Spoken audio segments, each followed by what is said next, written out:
رئيس الوزراء dalka Itoobiya Dr. Abiy Ahmed ayaa khudbad dhinacyo badan taabanaysa oo dheer maanta ka horjeediyay baarlamaanka dalkaasi. Abiy ayaa si la yaab leh u soo bandhigay qisooyin ku saabsan deegaanka Soomaalida iyo dhacdooyin si guud sawir uga bixinaya waxyaabihii uu la kulmay markii uu xilka qabtay. Cabdisalaan Sheekh Xasan, maamulaha warbaahinta Midnimo, ayaa soo turjumay nuxurka khudbadda Abiy, anigoo Maxamed Yuusuf Bakayla ayaana soo jeedinaya. markii aan xilka ra'iisul wasaare qabtay waxaa noqday maxbuus qol ugu jira laamaha sirdoonka dalka dhowrkii bilood ee u horeysay ee aan deganaa madaxtooyada. xaaladan ku sugnaa lama qiyaasi karo. waxaan ahaa qof ammaankiisu aanu sugnayn oo dhimasho diyaar u ah. tusaale, waxaa la diiday dhowr qof oo ila socotay oo ilaaladayda gaarka ahayd inay xafiiskayga ama qolkaan deganahay ammaankiisa sugaan. waxaa madaxtooyada gacanta ku hayay laamaha amniga oo ahaa kuwo isku wada xidhan. aniguna qof cusub oo meesha soo galay oo kale ayaa noqday. waxaan ka fikirayay haddii ay wax dhacaan meeshii aan ka baxsan lahaa. sidaa awgeed maalin ayaan dhahay gebigeedaba madaxtooyada aan soo wareego oo aan soo wada arko. waxayse yidhaahdeen maya, waa halis. ciidanka madaxtooyada ilaaliya inay qaar ku khaarajiyaan ayaa dhici karta. sirdoonka ninkii haystay waxa uu ii sawirayay inaan mar walba halis ku jiro. meesha keliya aan ku badbaadi karaana ay tahay qolka iyo xafiiska inaan u dhaxeeyo. muddo ayaan maxbuus noocaasa ahaa. xataa xafiiskayga shaqada aan qabanayo, maadaama shaqaaluhu wada ahaayeen kuwa ay sirdoonku keensadeen, wax sirahi ma jirin. go'aankaan qaadanaya waxa uu ahaa wax suuqa yaala, maadaama kooxihii TPLF gacanta ku hayeen sirdoonka madaxtooyadana maamulayeen. waxaan u cabsaday ubadkayga oo aan qurbaha ku celiyay markii aan dareemay inuusan ammaankoodu sugnayn. aniguna habeen walba dhimasho waan ku talageli jiray. kadib ra'iisul wasaare ku-xigeenka ayaan tashanay. waxaanan isla qaadanay inaan xaaladan lagu sii jiri karin.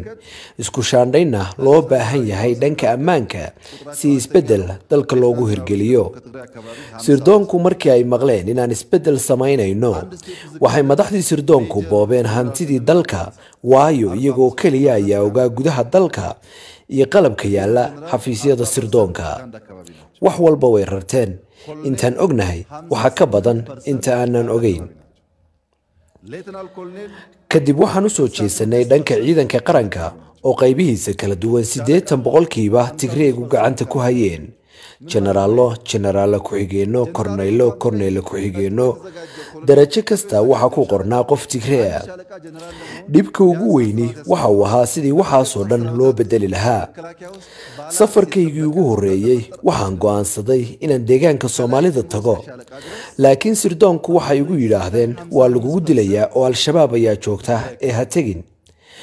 waxaan idhi kuwa i dilaya caddayn ma haysaan inay halkaa joogaan? hadday jawaabtu haa tahay waa shaqadiinna ee soo qabta. haddiise aydan caddayn hayn, shaqadayda ha iga hor joogsanina. kadib sidaas ayaan jigjiga ku tegay.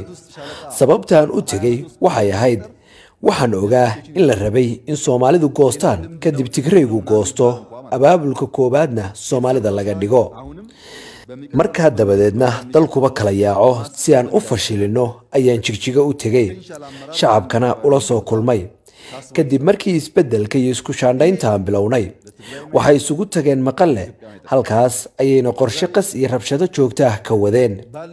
waxay sameeyeen 113 dhibaato intii aan xilka hayay. mar ayay meel qarxiyeen, marar badanna deegaanada shacabka ayay isku direen. mar qowmiyadda ayay afka isu geliyeen iyagoo lacag iyo kooxo u daacada adeegsanaya. bal u fiirso, deegaanka Amxaaradu waxa uu xuduud la leeyahay Oromada. waad aragteen Oromada iyo Amxaarada meelaha xadka u ah waa la isku diray. dhanka Amxaarada iyo Banshaanguli waa la isku dhuftay. dhanka Amxaarada iyo Canfarta waa la isku dhuftay. Canfarta waa la mid, Oromada waa la mid. deegaan walba deegaanka uu xuduudda la lahaa waa lagu dhuftay. deegaan walba qowmiyadaha wada degana waa la isku diray. laakiin deegaanka Tigreega cidna iskuma dhicin. meelaha xuduudaha gudihiisa qowmiyadaha degaana isma aanay layn. sababtuna waxa weeye kuwa wax isku diraya maadaama iyaga ahaayeen deegaankoodu nabad buu ahaa.